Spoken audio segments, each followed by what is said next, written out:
So our first tribal council was a very interesting one because we had an unusual tribal with the fact that there was an enemy within in the form of Tevin, who was visiting because of the outpost idol element. And that's unusual because your tribe usually has a private time around that tribal council fire so that they can discuss things. I ask them questions, and you know what happens at tribal stays at tribal. But in this case we had Tevin, who goes back with whatever information they had. It's an Achilles heel for any tribe to have information leaking out. Tevin comes in and throws a spanner amongst those works, and suddenly everyone's in a bit of uproar. And it shows you, it just takes a tiny little flame to set off the dynamite. And I think Tevin started something that is still burning. What's interesting about this season, the fact that everyone's returning players, is they all have these poker faces on. Everyone wants to play a very closed game. Everyone's made mistakes in the past. They've got these ghosts that they're dragging with them from previous seasons, and they don't want to do the same thing or the same negative things that they did in the previous one. So there's this very eggshells sort of element going on. Everyone trying to be very careful with what they do and say. Can be dangerous if you don't do and say enough. You know, you could see, if you just look beneath the surface, there's a lot more chaos than what they pretend on top. One thing about the season, of course, is that we've got returning players, which means returning relationships. You can't get away from that fact. A lot of people talk about pre-gaming. It's a loaded term. Pre-gaming essentially means plans that are made between players who know they're coming into the game, and then they take that into the game and try and execute those plans. But the problem with that is, firstly, that no one knew who was going into the game. The survivor community is huge, and no one is actually 100% sure who was going to be playing because they sworn to secrecy. Did they uphold that secrecy? Who knows? The point is, if you come into this game with plans, the problem with a game of Survivor is you don't know what we're going to throw at you.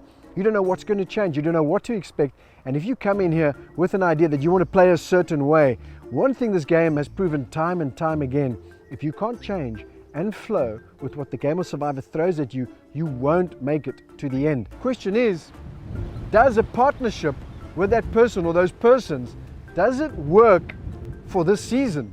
And you know what? They're all still trying to work that question out. So from the kickoff, there's a huge difference in the way the two tribes have been approaching the gameplay.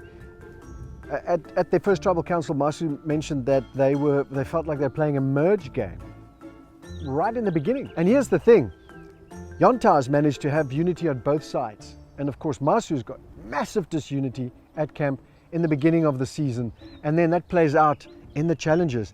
But it looks like they've pulled themselves together, and of course Yonta has now reverted to being a tribe without unity. And so you can see how these small things have major impacts in the game. Small arguments, small moments of discord can have massive moments of impact in the game itself. One of the things that's been coming up is the idea that the winners come from the tribe that loses the first few challenges in any season.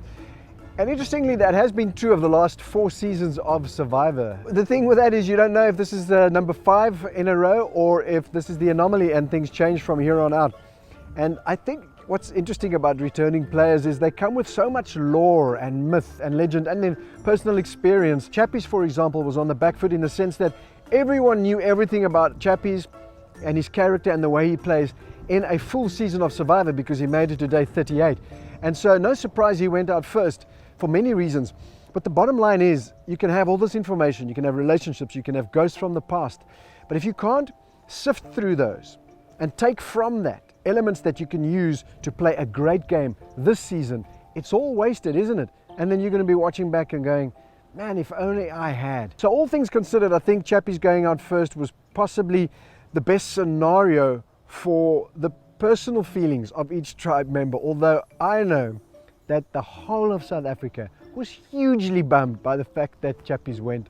And you know what, we'll just hope and pray we see him in another season. Something that's very exciting about the fact that we have returning players is, of course, the relationships that they have. And we've pondered the relationships within the tribe and the dynamic, and do they still hold on to those relationships? Are they a blessing or a burden? But of course, what's interesting is, when you have new players, they're concentrated on their own tribe, forging relationships and alliances within their own tribe. Now we have returning players, they've already got relationships on the other tribe. And we just know everyone's looking forward to that time, for that moment where the tribe swap happens and they can actually build on those relationships and take hands with people that they have relationships with.